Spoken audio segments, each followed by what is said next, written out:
Comedy talk at its worst. It's the Lunatic Radio Show. Is it a banger? Hell yeah.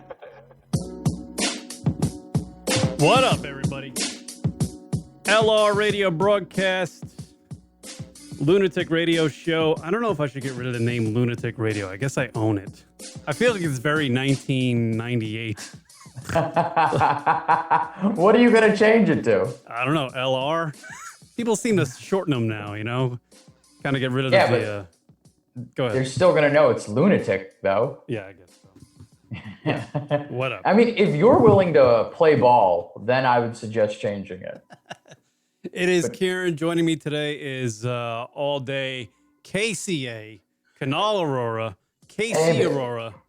How's it going, boss? The comedian extraordinaire. Looks like he just woke up from an all-day nap. Courtesy, thank you, Uncle Sam, for that long nap that I get to take. Oh, trust me. every day. Every time I have beers on a night, I sleep because I'm single. I live alone. I sleep all fucking day. No one's waking me up. I just want to get over I don't want to get up with a hangover. So I just kind of just wait it out with sleep. You are in such a beautiful place in your life. You truly are. Like, everything about your life is a mess, but there's some things that are truly fantastic. Yeah. And the fact that you live alone, you can get as hammered as you want. You look 25. I mean, it's incredible. Yeah. It's incredible. You're in great shape. Which is definitely the genetic pool at most of the work.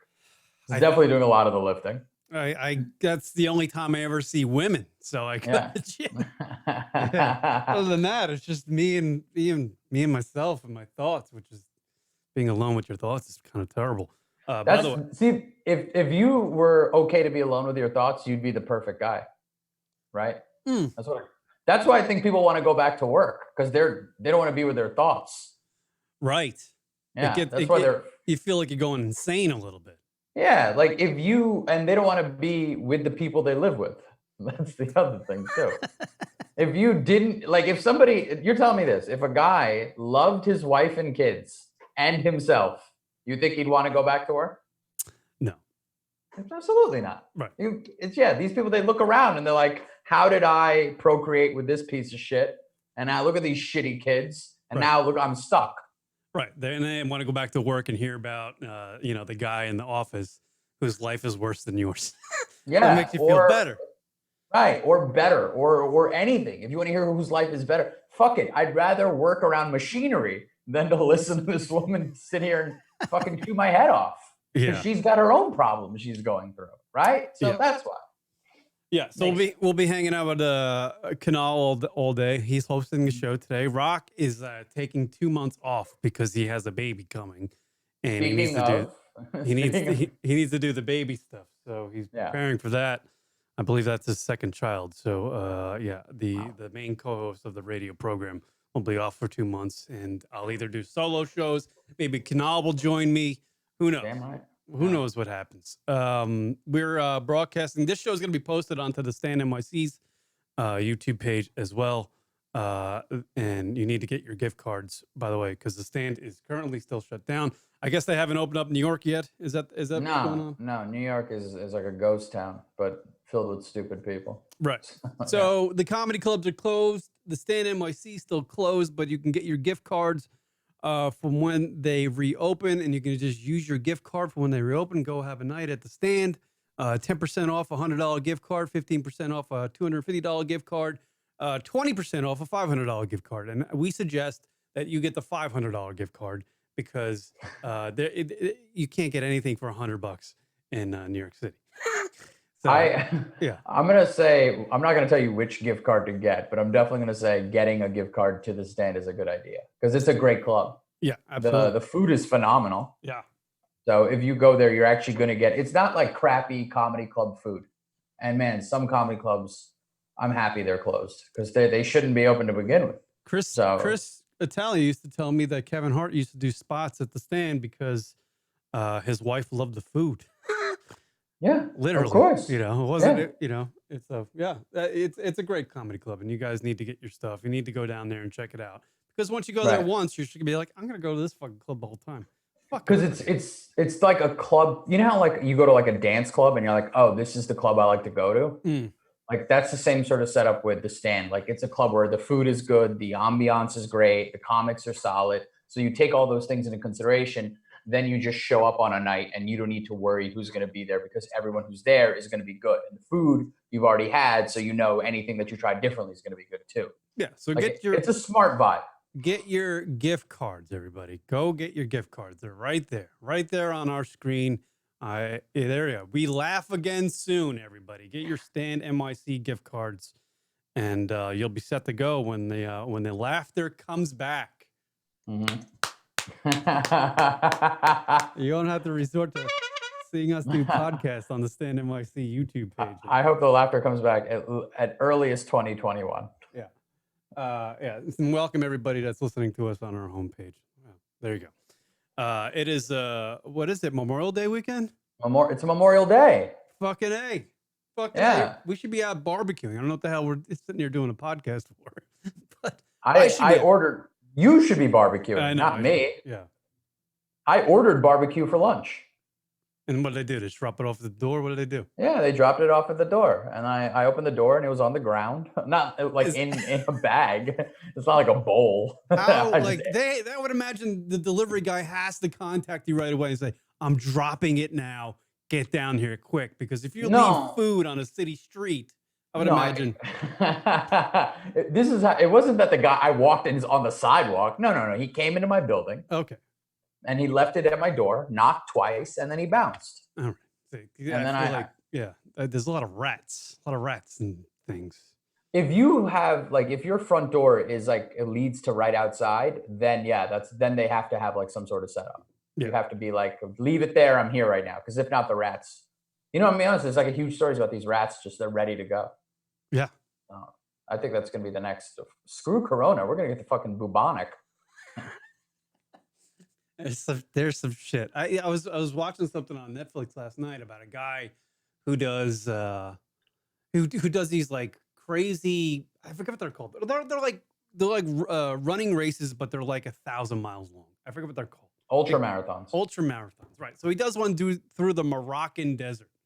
The Moroccan desert. It's 5 stages. He gets to stage 3. He's running, and a big sandstorm comes, and he's so dehydrated and tired that he just fucking takes a knee during the sandstorm because it was blowing so hard. And his friend who was with him just kept on going. And the sandstorm ended up lasting for an hour or two, and he ended up falling asleep. So he gets up and he's like, fuck, no one's around. And he doesn't even, and the sandstorm blew over all the race markers. So he had no idea where he was going. So he ended up just walking around the desert aimlessly, got lost, obviously. And days and days afterwards, he comes upon this little steeple in the middle of the desert, just like a concrete steeple. And he goes in there and he's so dehydrated and he hasn't eaten. You can literally see the skeleton in his face. But what's inside the steeple are bats. Bats. 12 bats just hanging up there. And he killed all the bats and ate them. Oh. He killed all the bats and ate them. That's how pandemics start, my friend. Yeah. Listen, that's justifiable, though. You know what I mean? It's not like in China where there's a bat market and you're like, oh, man, it's Friday night. Time for some bat wings. Yeah. This is necessary. But the guy even tells the story about how he had a wife and kids, and he literally just was at the dinner table at home. He's like, I'm going to Morocco to run this fucking thing. I know it's selfish. Fuck off. I'm leaving. So he does. And he obviously, this happens to him. You know, what if he contracted something from one of the 12 bats he ate and brings it back, even though he did a selfish act by going to run on the race? This is what's going to fuck up the world. I'm telling you. I'm watching this story trying to feel sympathetic for this asshole, but I can't. Because he was selfish. He left his fucking kids to go run a goddamn race to fucking figure out something in his mind, some sort of inner demon to try to get over. And yet he ends up eating bat ass. 12 of them. What if he just ate just the asses and left the rest of the bat there? Yeah. I mean, this is what that comes back to what I was saying, right? Mm. Like, imagine hating your wife and kids so much. You're like, I'm going to Morocco to run 1,000 miles. Like, yeah. imagine having to work that out in your mind, where you're like, you know what? I'd rather, like, I ran. Have you ever run a marathon before? I ran a half one. Okay, I ran a half marathon also, and I got lost during it. It was through Bear Mountain. I got lost for like 15 minutes, That sucks. and those 15 minutes, I had a lot of time to go, what am I doing? What am I doing? Right. Why am I in these mountains? Like, just like, how old was I at the time? I was like 24. It's 24 years old. It was 10 years ago doing this race. And I'm like, and I'm running through in 15 minutes, I'm lost. And I go, I just got to get over my resentments in life.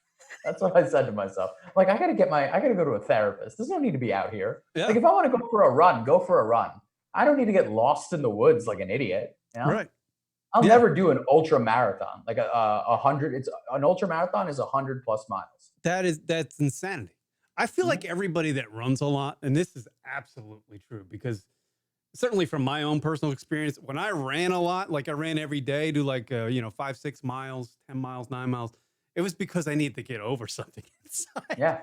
But these motherfuckers who do these ultra marathons, I can't imagine the turmoil that's going on inside them. Oh, it's got to be something real fucked up. I think also it's just like resentments, and then some of them are just chasing the runner's high. Ever got the runner's high? Yeah.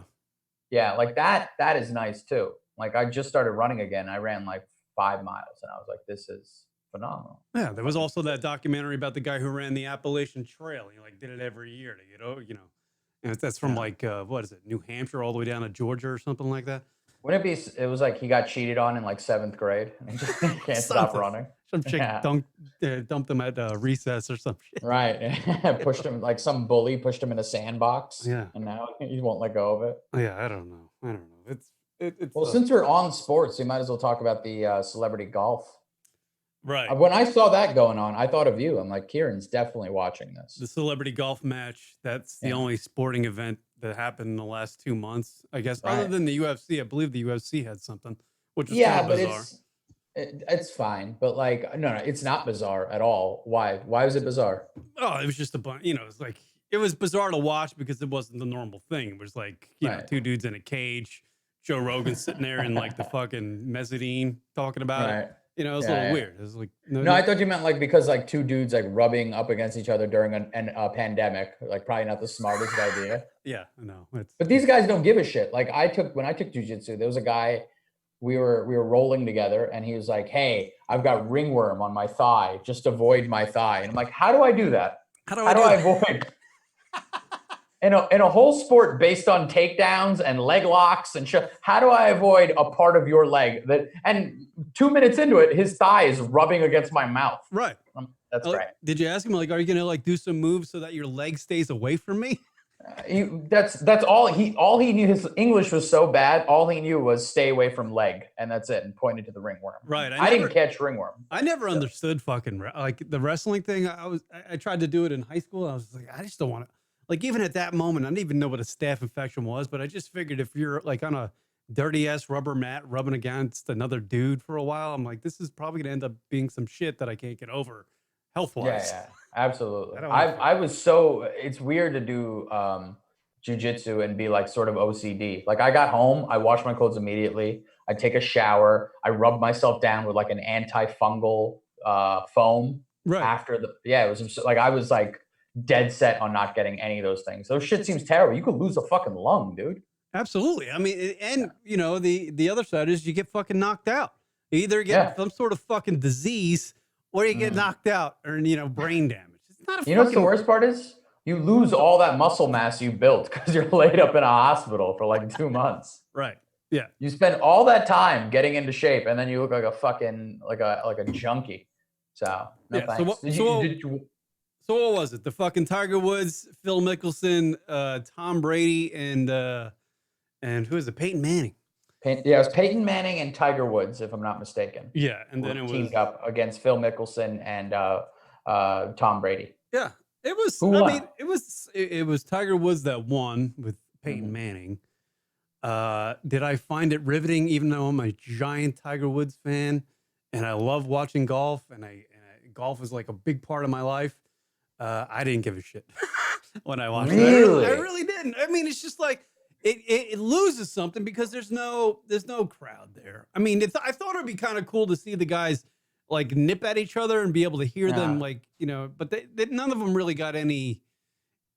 There was some sort of jabs back and forth, but there wasn't really any shit talking, you know? It wasn't. Yeah. And I feel like how important is the crowd in a golf game? Because you barely hear them. The term golf clap is like like an insulting term. It's what comedians say all the time. We're like, yeah, thanks for the golf clap, and it's right because you're not really appreciating the joke. Yeah, right. Yeah.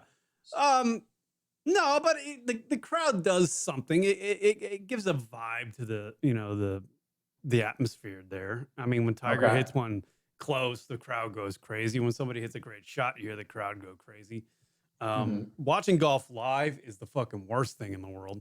But, you know, if you're going to watch it on TV, it's, you want some sort of spectator there. You want some shit happening, you know? Right, of course. You know, if they had that fucking tournament happening yesterday and they spiced it up with a little like Holly Saunders or Paige Sperneck out there, the girls that are just, you know, the girls with tits who like golf, they had them out there. That adds a little spice to it because you got two hot broads walking around.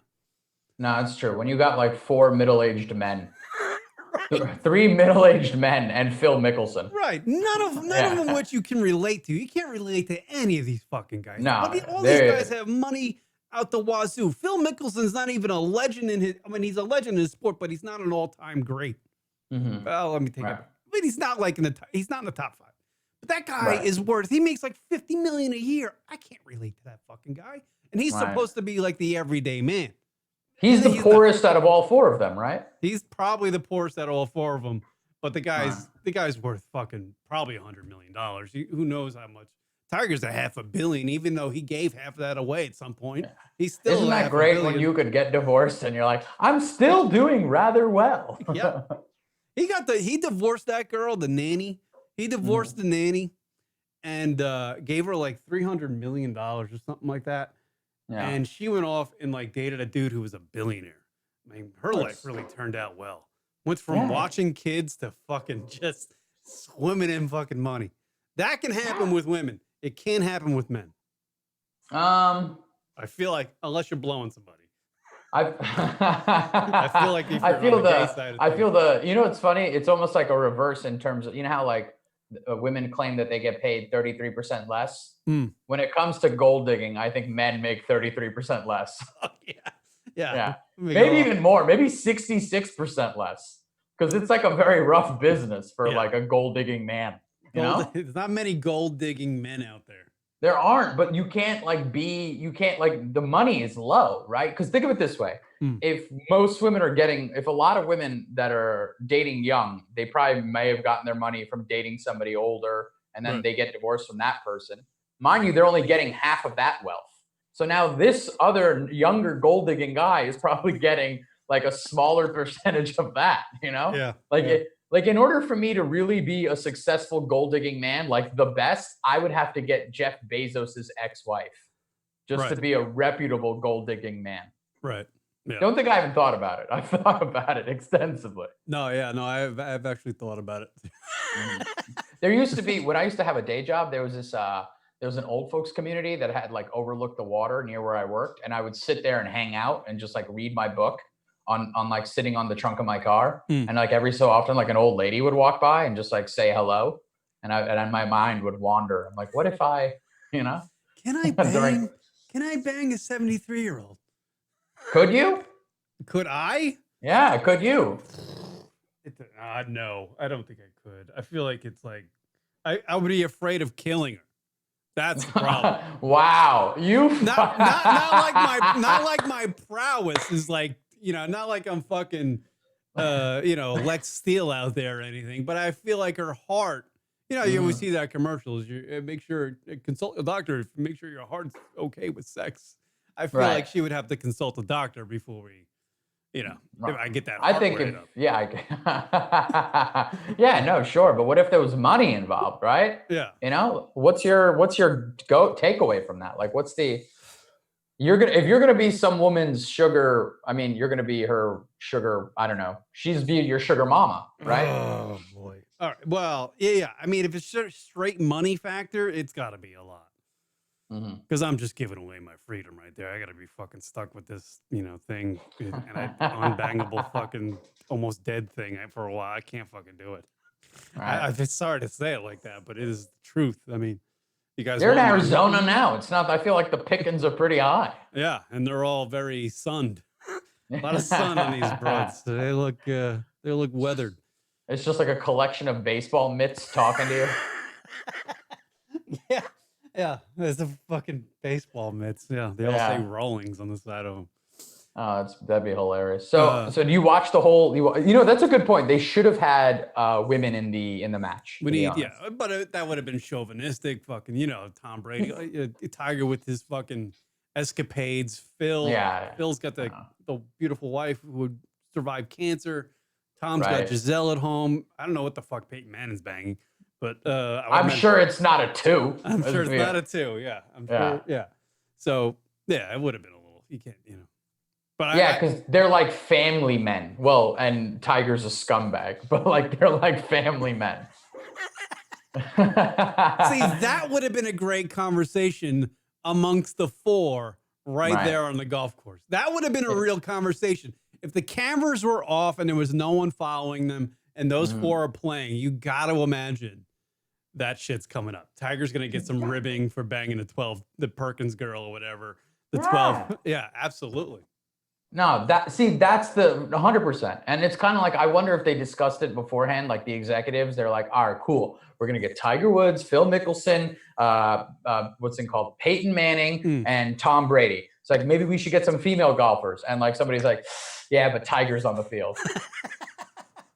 Yeah. Tiger's there. We can't put pussy within 12 yards of Tiger Woods. It's like what's it called? Siegfried and Roy. You can't put Tigers there. Yeah.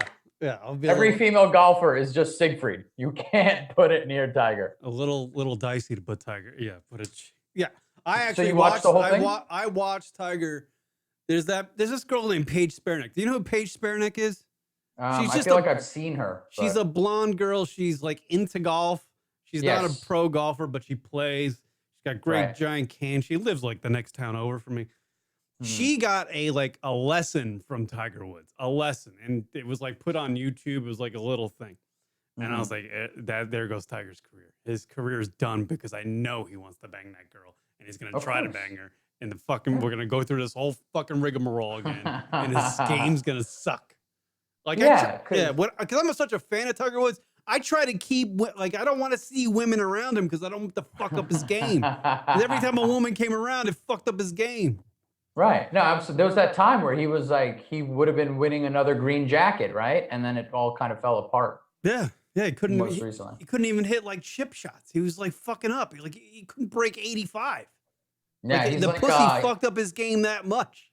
Like the vagina, and I've said it a million times. I'm sure Kunal will agree. The vagina, at the end of the day, it fucking rules. It's everything. It's everything in the world. It rules It's the crescendo that makes everything go around. Yeah, absolutely. Can't argue it. And you can't let it get to you. And it's like that's what's going to happen. That's so funny about Tiger Woods. Yeah. It'll fuck up your career. It really will. It's fucked up many careers, not only Tiger Woods. Tiger Woods is like an NBA player near the Kardashians. Pussy has taken down industries. Now, I can't fucking think of an example right now, but that's happened. That's happened. Of course. It's changed the stock market, I'm sure. It's caused some fucking financial crashes. I would imagine it has. I'm pretty sure when Zuckerberg gets a lot of guff at home from his wife, the stocks go down at Facebook. Yeah. That's the kind of shit that fucking happens. Of course. Yeah, so I watched the golf tournament, whatever. Golf is going to be back in like a couple weeks, so we'll fucking, I don't know, man. I'm really sick of the pandemic stuff. I'm fucking done with it. I can't fucking do this shit anymore. I really can't. How do you spend your day? Normal. My day is like fucking normal. It really is. Nothing has really changed. I'm kind of a hermit anyway. I don't really like talking to many people. I talk to some, but whatever. My day has not changed, but I am sick of the fact that I can't Like I can't bang over to Vegas for a weekend or something, because Vegas is not that far from me. Like I can't plan a trip. That kind of sucks, and that's kind of defeating in a way when you have Sports nothing. is like gone. Like art is sort of like entertainment is limited. Yeah. Have you watched the Ellen DeGeneres show without a fucking? Not that like Ellen DeGeneres show is like groundbreaking or anything, but it is. It's a popular show. But her without like, have you watched any of these late night guys without a fucking audience? It's kind of brutal to watch. I rarely watch them with an audience. Yeah, right. Yeah, I didn't either. But like, I used to catch the Ellen DeGeneres show just because when I would get off work, it was it's on. So it was just. But her show without an audience it's a really bad podcast. It's a terrible podcast. That's what it sort is. of makes you. It kind of.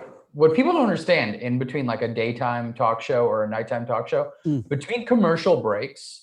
Between or when like the talent has to take a break, they got to change something up.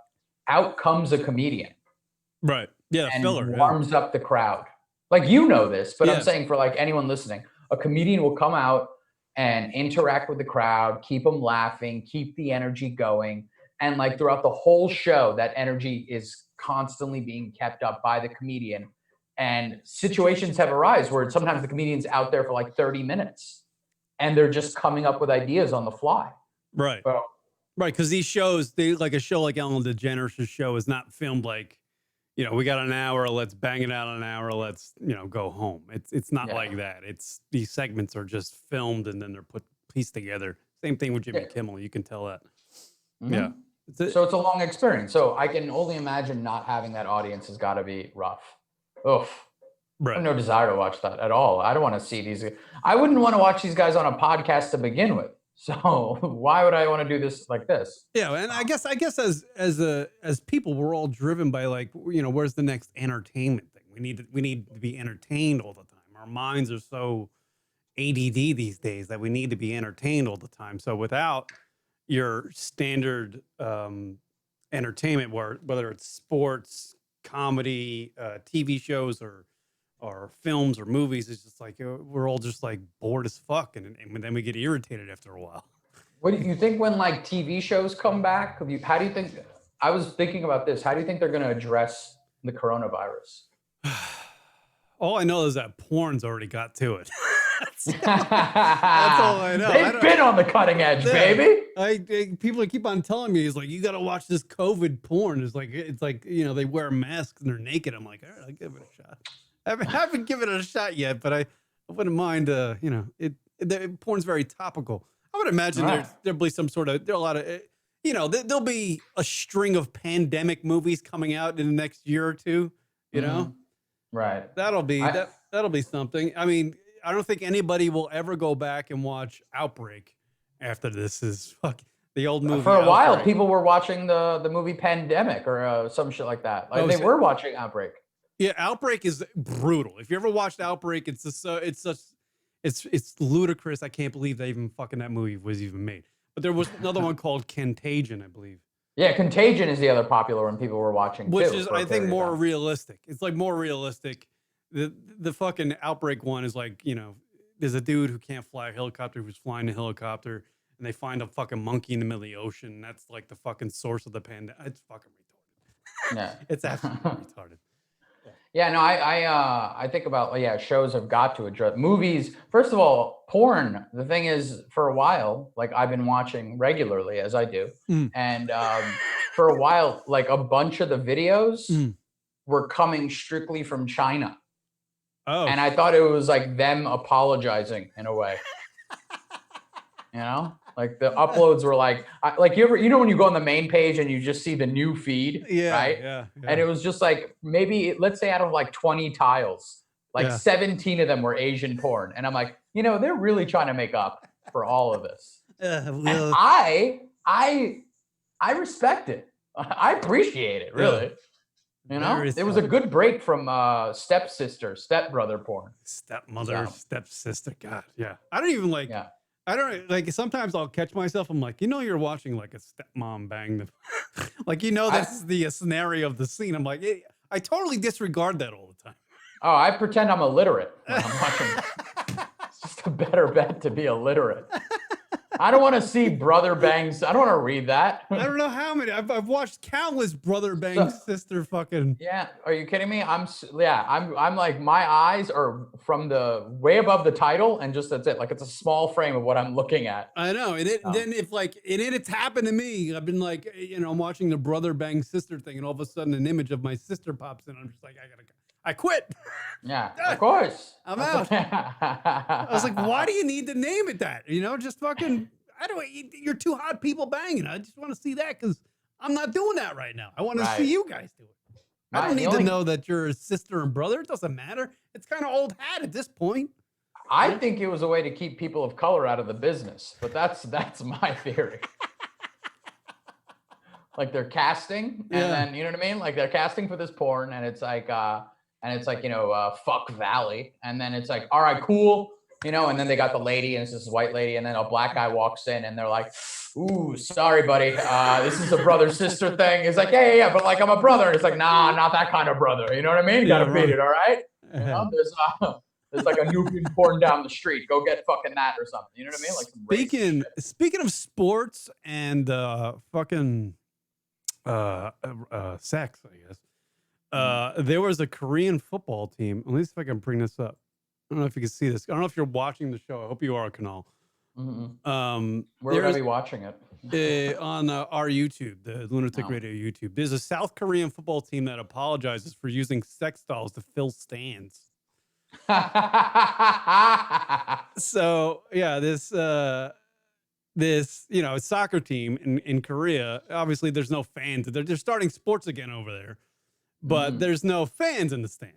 But they got these, they got these sex dolls, and they just put them 6 feet apart sporadically in the stands because they look so human.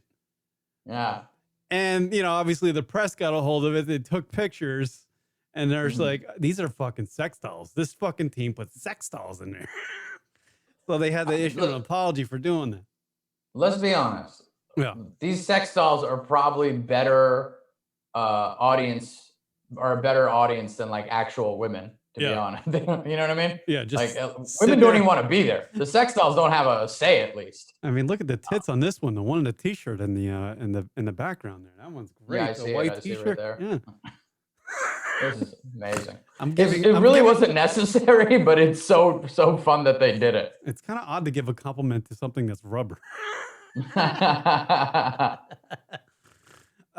Which leads me into something, Kanal. Actually, and I've talked about this a million times on our radio program. Fuckable robots. What is your theory on fuckable robots? Do you know what a fuckable robot is? Are you up on this? It's just a sex doll. It's just more real, right? Yeah, it's an innovative, enhanced with technology, fuckable fuck doll. But they're pretty fucking amazing at this point. This is the thing, man. You can't expect to come out with dildos and men aren't going to try to one-up the game. All right? You women thought that we would just sit by the sidelines? Yeah. You thought we would just sit there and be like, oh, cool. You wanna come up with dildos and we're going to be all right with it? Right. No. It started with the pocket pussy, right? And then it's like, fuck it. Why stop building around it?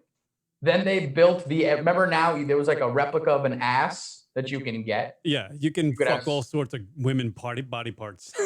Yeah, and then they just built more, and then eventually they had all the holes, and they're like, you know what? Why don't we just complete the picture? Yeah. Let me see if I believe. Oh yeah, fuck robots. I have pictures of fuck robots. There was a guy who married one. Yeah. No, there's a whole like secret society of. I mean, this is what fuckable robots look like these days. But here's the thing that I've been arguing. Can you imagine this 15, 20 years down the line? Now, say there's an older gentleman who's in a relationship with this fuckable robot right there on the right-hand side, the guy in the purple shirt. But can you imagine what fuckable robots will be like 15, 20 years down the line? That, with interacting, AI getting involved, artificial intelligence. It's going to be amazing. And I think I'm all in on this. I don't care if these fuckable robots cost $45,000 to purchase. I will spend money on one of these just like I spend on a car. Yeah, because at the end of the day, when you decide to get rid of this one, it's not leaving with half your stuff. Right. But the Yeah. the resale value on a fuckable robot is it's got to be low. Of course, it's got to be low. Yeah, I mean, it's not. I don't know about that, right? Because at least you can refurbish it better. You know, right. like when you got to sell a car, like if the transmission shot, that's a lot to take into place. You know, but like with a woman, you just replace a couple body parts and she's good to go. You know, Yeah. most of it's cosmetic. Yeah, I mean they're pretty fucking amazing. I think when I get older, like I feel like the fuckable robot thing. This is gonna sound insane, but I feel like the fuckable robot thing gives me a little bit of hope for the future because I'm gonna once I hit 65, I'm gonna be an unfuckable piece of shit. Probably many years before that. Right. But this gives me hope. Gives me hope to live a longer life. You know what I look at it as? It's just like, oh my God, these they are ridiculous. It's kind of like when there's not a cure for a disease and somebody has it, and then they just keep hoping that you know what I mean? Like you're looking at these fuckable robots the same way. What's his name? Michael J. Fox is looking at Parkinson's. You're just hoping the technology catches up right before, you know what I mean? Just before you die, where you could just make it, where those last few years of your life, you'll be like, this is perfect. The machine is just where you need it to be.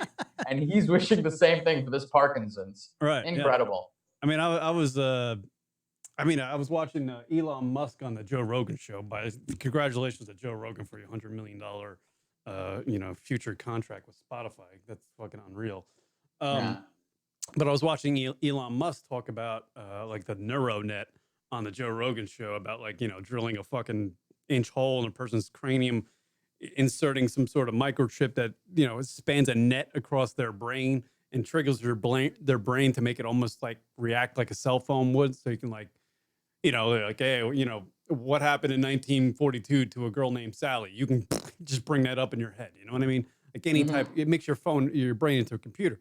And I was like, okay, if he fucking figures that out, if he figures out how to do that with a fucking human, I was like, what are these fuckable robots going to be like? They're going to be great. The problem. He's not focusing his time on these fuckable robots. That's the fucking problem. That's the crime right there. That's truly the crime. Hey, Elon, why don't you get off these fucking cars and the goddamn solar batteries? All right, stop it with the roofs that run on solar power. Get to the robots. Dude, I'm about 25 years. Now I'm 20 years away from needing a fuckable robot. We need to get this fucking going. We need to get this going quick. It's, they always say, what's the expression? It's never the good people that work in government. And it's, the same says for the fuckable robot industry. It's never the people you want. It's just the people you're left with. Yeah. Fuck. Truly a shame. Yeah. I mean, I got 20 years for my 401k to build up, so I could just throw it all on a fuckable robot. Okay, now quick question. All right, so let's. I like a good hypothetical. All right, here we go. So you could either take your retirement and you live somewhere like Florida on the coast. Okay, yeah, that's very hacky. That's so hacky. Hear me out. Right. Or you're in your same apartment. You and fuckable robot, or anywhere Florida doesn't matter here and anywhere. Yeah, like if I get a retirement home somewhere. Yeah, like a retirement place that you would live in, or it's just you in your place now and fuckable robot. I gotta gauge to see what my libido is. Because if I'm like blowing loads once every 4 days, the fuckable robot thing doesn't seem very. But if the fuckable robot's technology is so advanced to where she can just like walk around the apartment and almost like interact with me, like, oh, you want to get drunk tonight, like that kind of stuff, then I'm going with the fuckable robot. If she's dancing, like turning on music by herself and like changing the TV, even though she has a TV in her brain, but she's watching TV like a human would, like doing, if she's acting like a woman, but yet being not like, she's not programmed to be cunty whatsoever. Like, I think I might go for the fuckable robot instead of the retirement home in a nice So Tropical really, location. it doesn't matter where you live as long as that fuckable robot's with you, because that's home. If you think about it. Absolutely. Right. I could fall in love with a a piece of rubber with a microchip in its head. I don't know. Yeah, man, that's a tough thing. Like some people want a Mercedes Benz when they retire. What would you Whew. Because you got to imagine you're going to be, you're 65. Chances are you're not going to have Bezos money. Who knows? Right. But, you might not be married if you're alone, 65. If I'm in your situation, I'm taking fuckable robot. Hands down. Hands down. Fucking, yeah. Yeah, are you kidding me? You know Lost how cause. great that would be? Lost cause type deal. No, it's not even that, because like I'm in a relationship. I live with my girlfriend. Things are good. But like, let's say everything falls apart, right? And now I'm like you, right? Where, not to say that your life is falling apart. Your life is great. I've said it before. But if I'm in your situation but I'm still me, I'm still taking the fuckable robot. Right. Only because it's like I'm not a guy who values a good community. You know what I'm saying? Like you could put me in like government housing in like the Marcy projects if I still have my fuckable robot. Shout out to Jay-Z. Yeah, I'll be all right. Yeah. Yeah, I get that too. I mean, even if you did have the retirement home in some sort of tropical location, even if the retirement home was beautiful, it had a nice back patio, maybe floor to ceiling windows or whatever, you go to a local bar, you're bringing home you're not bringing home a 10. You're bringing, you're 65, you're bringing home a fucking 2.5, 2.3. You're lucky you're not buying prostitutes, really. Prostitutes, spending money, right? Probably buying prostitutes who might be body ridden with pandemic. The next pandemic, you never know. Yeah, they got COVID-73. COVID-73. I'm not trying to get that. Yeah, fuckable robot that you can hose down afterwards. Absolutely. It's for the greater good of humanity to fuck a robot in the future. If you want this robot playing you music and telling you, let's get drunk together, it better not be at the place where you still got to hose it down. I would expect it would have the technology to clean itself. I will tell you this. There will be plenty of dudes in 25 years taking a fucking robot out in the back and hosing it down with a fucking of course they the will. garden hose. That's how most of the guys get killed. They just get suffer electric shock. Yeah, absolutely. I mean, the fuckable robot thing is pretty great. It's something as I get older in age, I look forward to. I like how that's like your retirement plan. It really is. I mean, look, they have the fuckable guys too. The guy's got a 6-pack of abs right there. Yeah. I mean, look, I'm just doing a Google search of fuckable robots. It's an endless image. It's endless. Yeah. They're all over the place, people. It's already here. That's the point. Like if this was just a new technology, you'd see 1 or 2 photos and maybe an article in some fucking ragtag website. But look at this. I'm just scrolling and scrolling and scrolling. It's just nothing but fuckable robot images. And in 25 years, fuck. The future is now. The future is fucking right now. I'm telling you, Canal. Yeah. This is phenomenal. They're everywhere. Yeah, it's fucking great. There you go. Fucking A. How are you gonna? Shout out to everybody listening. All 80 of you. Yeah. Yeah, Miss Joe in the chat room. What's up, Miss Joe? Welcome back to the program. Haven't seen you in a while. Speaking of which, I don't even know if I want to talk about the caller daddy. Should we talk about the caller daddy thing? You're going to have to explain it to me because I don't know what's going on. I don't know anything about the caller daddy, but a caller daddy is a podcast that's put out by Barstool Sports, Dave Portnoy, El Presidente. Apparently, the 2 hot chicks, they do a podcast. Apparently, Dave Portnoy found one of the girls on an Instagram. Another fucking case in point of a girl just being on her Instagram and then finding fame out of nowhere. You know what I mean? She did a podcast. She did some, she's some audio editing in a podcast, but she wasn't exactly like throwing out resumes. Dave just came across her and was like, hey, you're doing good content. Do you want to come join Barstool? I'll hire you for $75,000. I'll give you $75,000 to do weekly podcast that ranges between 45 minutes to an hour and a half. Mm-hmm. All right. So the reason why I got fucking akin to this story. Wait. So who is the other person that worked there? The other girl? It was, I think I have an image of them both. Call her daddy. Yeah, they are. Yeah. It's Sophia and Alexandra. Alexandra's the blonde one who did most of the work. Sophia's the co-host. And which one did Dave Portnoy find? The blonde one. Because she's the one. And they were roommates. They were like, they lived together in an apartment, apparently. And so he hired these girls to do their podcast for, $75,000 and $71,000. So he's paying them. They've only been a year into it, a year into podcasting. And they were making that kind of money. And then actually, as of last year, with their base salary and merch percentages and advertising and stuff, they both ended up making nearly $500,000 a piece. $500,000 a piece to do a podcast, which got me thinking I am doing this completely wrong, and I've been doing it for way too long. I don't think the fact that you needed this to tell you that. It just infuriated me because I had no idea. You see, like, it's really disheartening when you've been doing a podcast pretty much longer than anybody around, and you see one guy getting a pretty much $100 million contract, and then you see two girls that have been doing it for about a year, and their show is not anything great, making $500,000. That's who you know. Yeah. Yeah. Or depends, I should have had tits and an ass, vagina. Listen, let's pretend. Listen, even if you had tits and an ass, you'd still find a way to be you. So let's not. And me in a female form with the same attitude could be a sellable product. But me just being a guy, fucking talking the way I talk. No. You as a female form would be, sure, a great looking product. Yeah. I don't know if it's sellable though. That's because you're still Kieran, all right?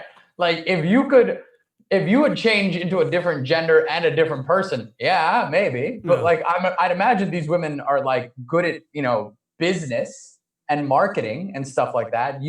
I'd imagine, but I actually heard the CEO of Barstool talk about that same point you just brought up. They were she explained it as they were just like a raw something that Barstool could take and use their marketing team to expand or make pop, make their show, and which they did. So these girls a year into contract, even though when they made one made $491, the other one made like $471 or something like that. I forget what the hell the number was. They went up and they were like, we're going to stop doing our show and protest. We want to renegotiate our deal.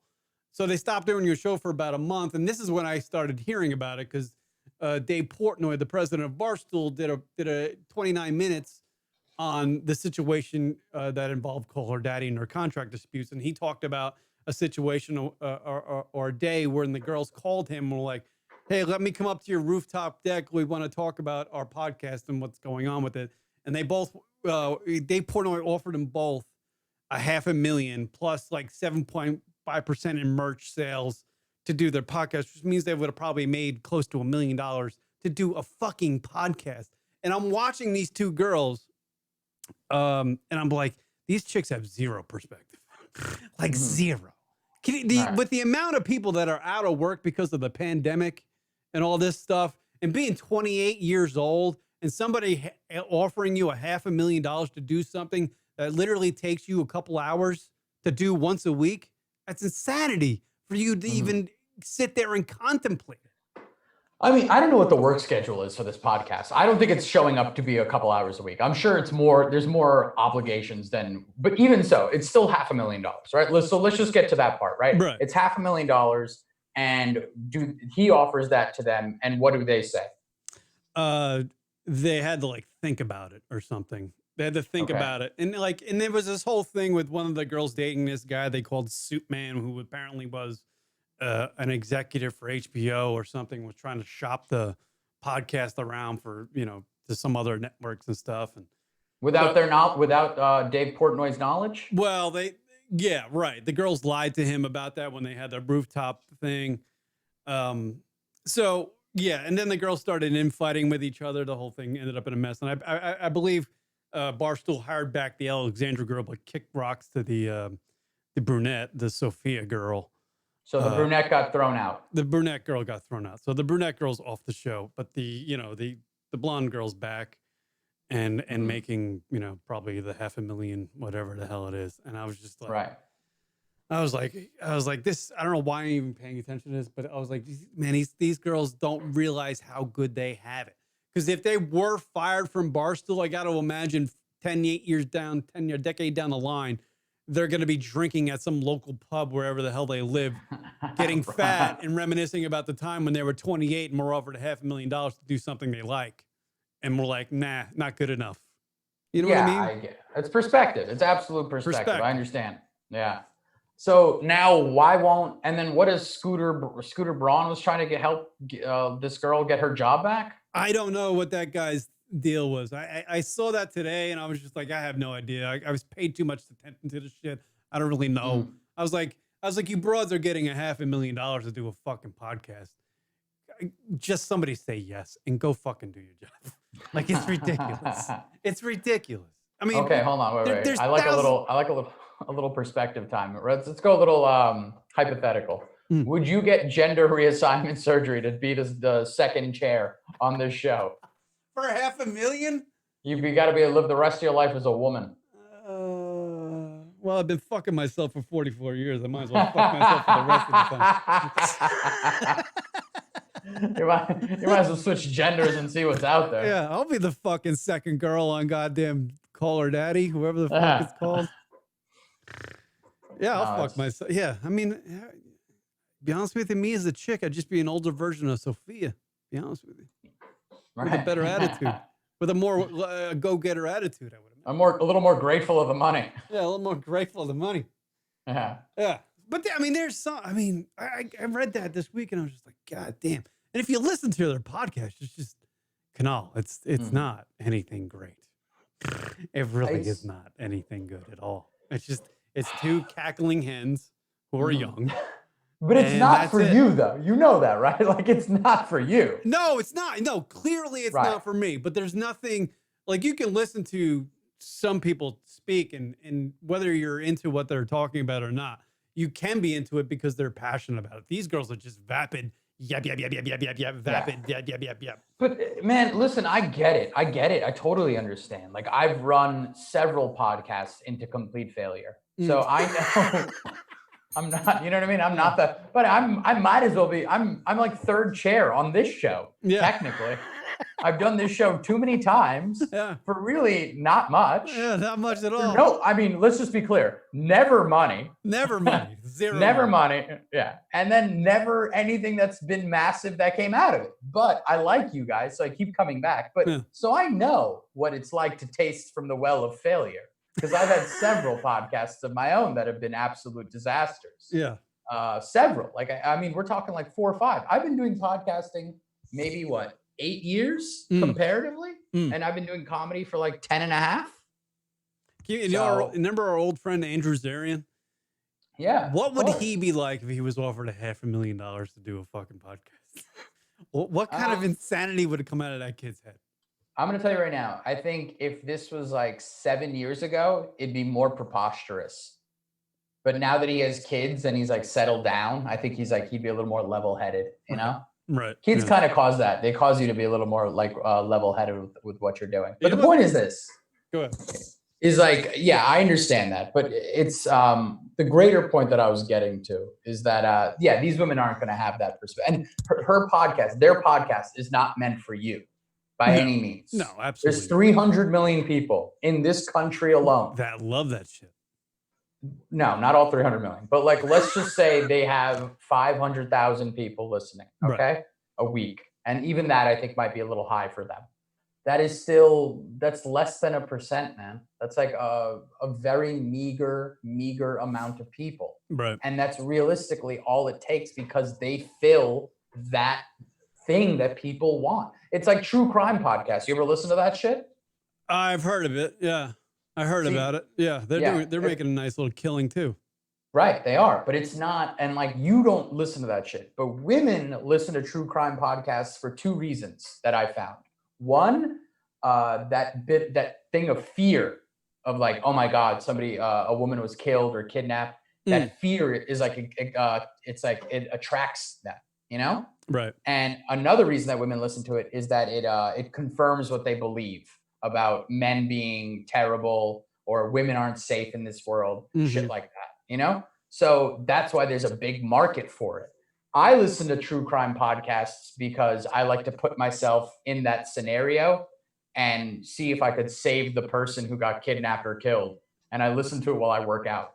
Huh. So it's yeah. Like I'm like lifting weights and I'm like, if only I was there. Like because I'm a psychopath, and it never works out because clearly they're dead. Right. But the point is that is like it's meant for that specific category. Same thing with that, call her daddy. Yeah. I don't know where Lunatic Radio belongs. I'd be honest with you, I think it belongs in a dumpster next to a piece of It belongs next to a dead hooker. Yeah, no, our format's so fucking old school, like the radio style format that we do. It's so not, but I honestly can't bring myself to do like, all right, hi, it's Kieran. Welcome to the Lunatic Podcast. My guest today is fucking Kunal. Kunal, how are you? This is the thing. I'm not. You don't play by anybody's rules. So that's why I like coming in doing this podcast. I could do whatever I want, say whatever I want, do whatever the fuck I want. You know what I mean? Like I don't even like to say the word cunt, but I feel comfortable saying it here. It's very freeing. Cunty too is a good one because that's like a syndrome. Right. And you say it with with zero impunity. Oh, fuck, I've earned that. I've lived 44 years. I can say the word cunt. Yeah. I've earned it. I mean, do you plan on living the remaining years as a woman if the money is right? So yes, you can be a cunt. That's just, at this point, I got to fucking change it up. So I might as well take on a vagina. Listen, if you can't keep your mouth clean, what makes you think you're going to keep that vagina clean? I know. I'll have to read manual how to take care of that fucking thing. You'd have to go to 7th grade health class. Be like a 46-year-old trans woman in a 7th grade gym class. Yeah. Can you imagine? I mean, when we did this show, when you did the Andrew Zarian show 8 years ago, did you imagine? I would never even imagine that somebody could make $100 million doing a podcast. Not even for Rogan to be doing that right now or be, coming up. I mean, he's not handed $100 million, but based on the analytics and metrics of him switching over to exclusively on Spotify, that's potentially what he could make doing that, making that business transition. That's insanity to me. That's bigger than Howard Stern money. That's fucking bigger than TV money. I mean, it shows that the world is changing. It's all the internet now. Right. Like there's I don't know if you guys have the CW, right? It's channel 11 here, but it's CW, right? Yeah, CW, yeah. Like every station now has their own app, right? Like NBC has an app, CBS, so on and so forth. And their apps are garbage, straight garbage. You got to sign in. You get like these commercials that don't seem to run properly. Right. CW, you know what I love about CW? Their app, no sign in. No email address you got to get. None of that shit. You put it on, you download it, you start playing it, works perfect, seamless. And they're actually killing it with that because it works well.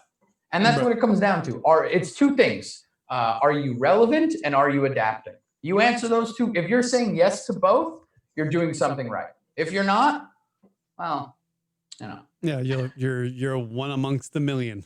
Yeah, exactly. You're a needle in a haystack. Yeah. So. Yeah. Interesting. Fucking A, bro. I should probably expect you to do this, but I'm going to do it anyway. No, I want to talk about my album for a little bit. I have it. I have the thing right here. I forgot your album coming out June 12th, everybody. There it is. I got the billboard up there for everybody to look at. Kunal Auror's album, Casey Aurora, Draw 4, June 12th. Go ahead, Kunal, far away. It's my first stand-up album. I think you guys are gonna like it. You know what's really cool is the special comes out this week attached to the album.